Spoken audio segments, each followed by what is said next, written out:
Respublika fənn olimpiadalarının yarımfinal turunda düşmüş belə bir maraqlı sualın həllinə baxaq. 60 dərəcəli bucağın daxilində götürülmüş nöqtədən bucağın tərəflərinə qədər olan məsafələr 2 və 11 sm-dir. Bu nöqtədən bucağın təpəsinə qədər olan məsafəni tapın.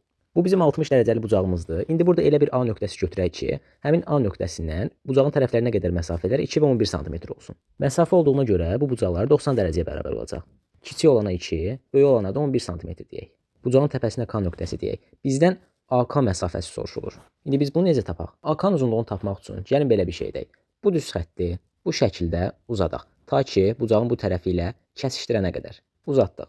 İndi baxın, BKD üçbucağı düz bucaqlı üçbucaqdır. 60-dırsa, 90-dırsa burada 30 dərəcə olacaq. Bunda fikir verək ACD üçbucağına. ACD üçbucağı düz bucaqlı üçbucaqdır və 30 dərəcəli bucağın baxdığı katetin uzunluğu 11-dir. O zaman hipotenuzumuzun uzunluğu 11-in 2 misinə bərabər olacaq, yəni 22-yə. İndi baxaq BKD üçbucağına. Gördüyümüz kimi bu da düz bucaqlı üçbucaqdır. Elə isə 60 dərəcəli bucaq qarşısında duran katet, yəni ümumi BD uzunluğu 24, 30 dərəcəli bucaq qarşısında duranın kök üst misinə bərabərdir. Yəni mən BK-ya bir M desəm, bu BD-nin uzunluğu 24, M kök altında 3-dür. Buradan M-i tapsam, 24 bölünsün kökdə 3, yəni irrasionallıqdan azad edək, 24 kökdə 3 bölünsün 3, yəni 8 kökdə 3-ə bərabərdir. M-imizin qiyməti 8 kök altında 3-dür.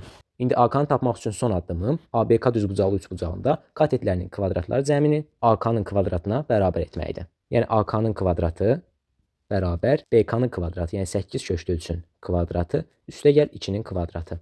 Yəni AK-nın kvadratı bərabər 192 üstəgəlsin 4, yəni 196. 196 14-ün kvadratıdır. Buradan da AK-mızın uzunluğu 14-ə bərabər olacaq. Yəni cavabımız 14-dür.